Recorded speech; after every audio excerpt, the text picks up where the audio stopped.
welcome to Student Tutorial. I'm Shaista Khan. Please like and subscribe our channel. And today's topic is Newton's first law of motion. ठीक है, तो जो हमारा chapter है, chapter का जो नाम है force and laws of motion, तो उसमें हम लोगों ने फोर्स को पढ़ लिया, फोर्स को डिस्कस कर लिया। तो फोर्स हमने डिस्कस कर लिया, टाइप्स ऑफ फोर्स डिस्कस कर लिया अब हम करने जा रहे हैं लॉज ऑफ मोशन। ठीक है, तो जो मोशन के लॉज हैं वो दिए न्यूटन्स ने। जो न्यूटन साइंटिस्ट थे उन्होंने लॉज ऑफ मोशन दिए, तो उसमें उन्होंने 3 लॉज ऑफ मोशन दिए, first law of motion, second law of motion and third law of motion. तो पहले हम पढ़ने जा रहे हैं फर्स्ट लॉ ऑफ मोशन। क्या पढ़ने जा रहे हैं? First law of motion. इसके 2 पार्ट हैं, या आप ऐसा समझिए कि इसको 2 तरीके से समझा जा सकता है। एक तो फर्स्ट लॉ ऑफ मोशन और एक इनर्शिया के नाम से। ठीक है, तो आज हम जो डिस्कस करेंगे वो होगा Newton's first law of motion के नाम से। ठीक है, अब मान लीजिए कि ये एक बॉल है। क्या है ये? एक क्या है? फुटबॉल है। ठीक है, क्या है? फुटबॉल है। ठीक, अब मुझे ये बताइए कि ये कब तक रेस्ट में रहेगी? ये किस में है? रेस्ट में है। ये कब तक रेस्ट में रहेगी? जब तक हम इस पे कोई फोर्स नहीं लगा देते। क्या नहीं कर देते? जब तक हम इस पे कोई फोर्स नहीं लगा देते तब तक ये क्या है? रेस्ट में रहेगी। ठीक, और फोर्स हम कैसे लगाते हैं? हम अपने लेग से इसको क्या करते हैं? किक मारते हैं। क्या मारते हैं? किक मारते हैं। तब ये जाके जो है वो रेस्ट से क्या जाती है? मोशन में हो जाती है।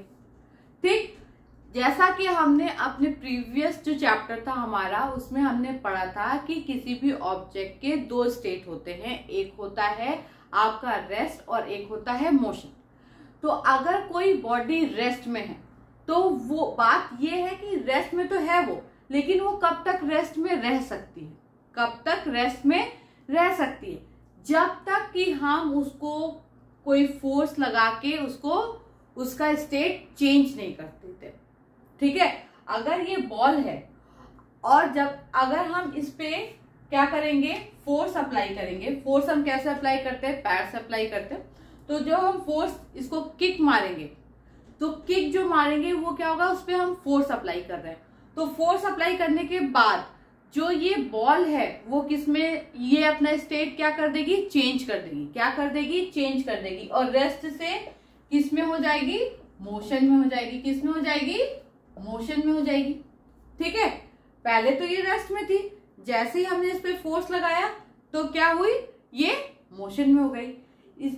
इसका मतलब क्या कि जब हम किसी भी ऑब्जेक्ट पे फोर्स लगाते हैं तो उसका क्या होता है? स्टेट चेंज हो जाता है।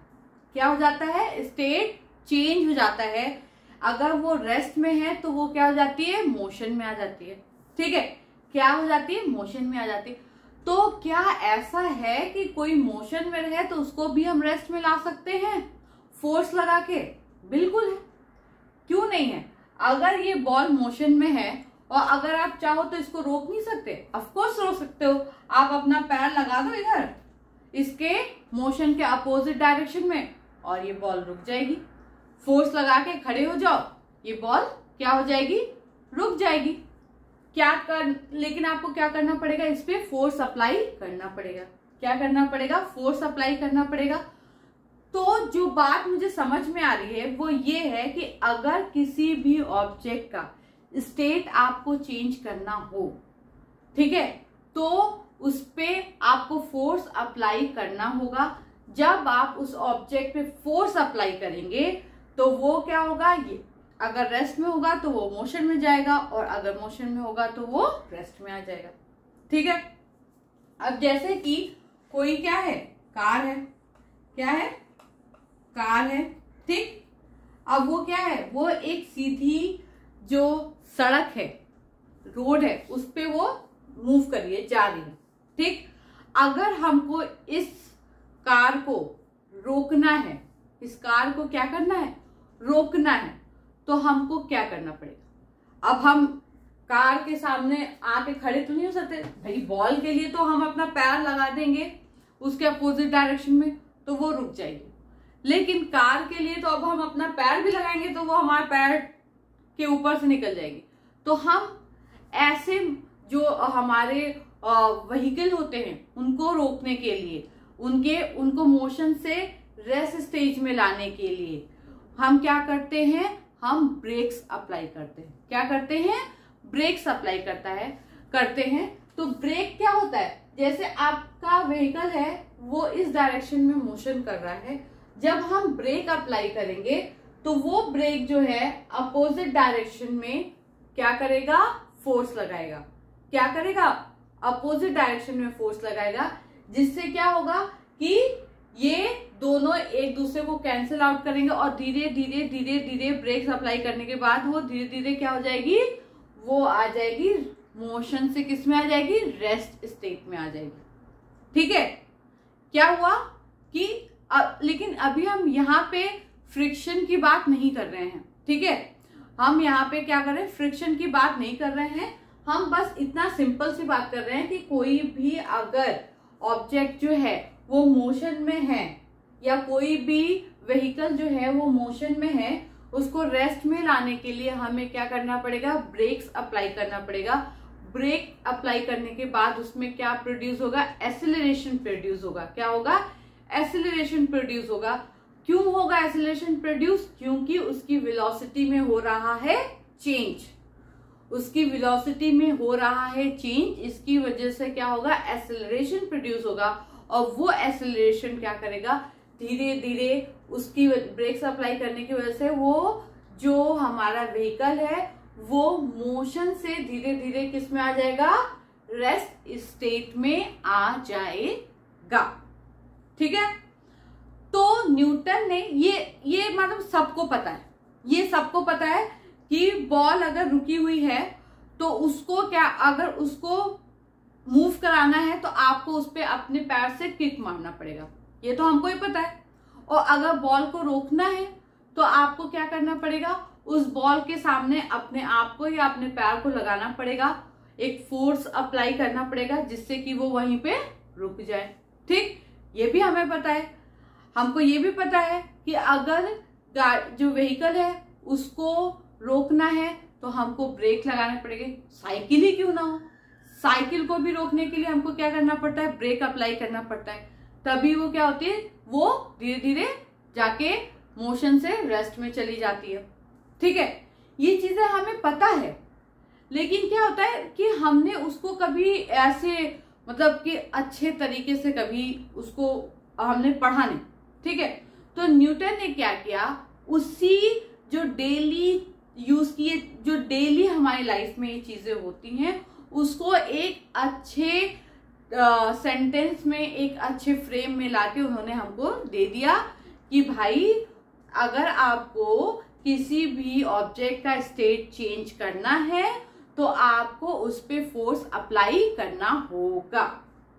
क्या करना होगा? फोर्स अप्लाई करना होगा, तो वो ऑब्जेक्ट जो है वो अपना स्टेट चेंज कर देता है। ठीक, अगर वो रेस्ट में होता है तो वो मोशन में चला जाता है, अगर वो मोशन में होता है तो वो रेस्ट में भी आ सकता है, लेकिन उसके लिए आपको उस ऑब्जेक्ट पे फोर्स लगाना पड़ेगा। सिंपल सी बात है, ये हमें पता है, लेकिन उन्होंने क्या किया? उन्होंने एक अच्छे से फ्रेम में करके हमको दे दिया कि लो भाई पढ़ो, देखो कि आप जो डेली में करते हो वो इस वजह से हो रहा है। ठीक है, और वो हमारे लॉज ऑफ मोशन में आ गया है, और वो है हमारा first law of motion. First law of motion सिर्फ इतना कह रहा है कि अगर किसी ऑब्जेक्ट के स्टेट को चेंज करना है तो उस पर आपको फोर्स अप्लाई करना होगा। तो अगर वो रेस्ट में है तो उसको मोशन में लाने के लिए आपको फोर्स अप्लाई करना पड़ेगा, अगर वो मोशन में है तो आपको उसको रेस्ट में लाने के लिए क्या करना पड़ेगा? फोर्स अप्लाई करना पड़ेगा। आप जब किसी ऑब्जेक्ट को फोर्स अप्लाई करोगे तभी वो अपना स्टेट चेंज करेगा। ठीक है, ये इसका एक पार्ट हुआ। अब जब इसका हम नेक्स्ट क्लास करेंगे तो उसमें हम इसके दूसरे पार्ट को भी क्या करेंगे? डिस्कस करेंगे। तो पहले हम जो है इसका जो थ्योरी पार्ट है उसको हम एक बार क्या कर लेते हैं, डिस्कस कर लेते हैं। तो जो हमारा Newton's first law of motion है वो क्या कह रहा है, an object remains in a state of rest. कोई भी ऑब्जेक्ट तब तक रेस्ट में रहेगा, and object in motion stage in motion with the same speed and in the same direction. कब मतलब कब तक जो है कोई भी जो ऑब्जेक्ट है वो रेस्ट में रहेगा, और कोई भी ऑब्जेक्ट जो मोशन में है वो stay in motion with same speed and same direction. ठीक है, कब तक रहेगा, जब तक कि उस पे unless it is compelled bye an external force, तब तक रहेगा जब तक कि उस पे कोई भी एक्सटर्नल फोर्स ना लगाया जाए to change its state of rest और ऑफ यूनिफॉर्म मोशन। कि उस पे जब तक कि फोर्स लगा के उसके स्टेट को चेंज ना किया जाए रेस्ट से मोशन में, और या यूनिफॉर्म मोशन से उसको रेस्ट में लाया जाए।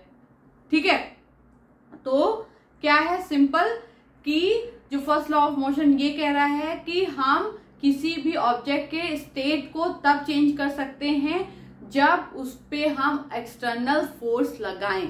ठीक ना, एक्सटर्नल जब तक हम उस पे एक्सटर्नल फोर्स नहीं लगाएंगे किसी भी ऑब्जेक्ट का स्टेट चेंज नहीं होगा। वो चाहे रेस्ट में हो, उसको हमको मोशन में लाना हो, तब भी हमें क्या करना पड़ेगा, एक्सटर्नल फोर्स लगाना पड़ेगा। और अगर कोई भी ऑब्जेक्ट अगर मोशन में है with same speed and same direction, यानी यूनिफॉर्म मोशन कर रहा हो, उस यूनिफॉर्म मोशन करते हुए भी ऑब्जेक्ट को अगर हमको क्या करना है कि रेस्ट में लाना है, तब भी हमें उस पर क्या करना पड़ेगा, एक एक्सटर्नल फोर्स जो है अप्लाई करना पड़ेगा। ठीक है, तो ये है हमारा Newton's first law of motion है। ठीक है, आई होप कि आपको समझ में आ गया होगा, क्योंकि ये इतना बड़ा जो टॉपिक नहीं है, छोटा सा टॉपिक है, और जो भी हमारे डेली लाइफ में जो चीजें होती हैं उसको ही एग्जाम्पल के फॉर्म में मैंने आपको समझाने की कोशिश की है। आई होप कि आपको समझ में आ गया होगा। अब हम जो जब भी मिलेंगे तो हमारी जो नेक्स्ट क्लास होगी उसमें हम अपना जो नेक्स्ट टॉपिक होगा इनर्शिया, उसको हम क्या करेंगे, डिस्कस करेंगे। Thank you so much.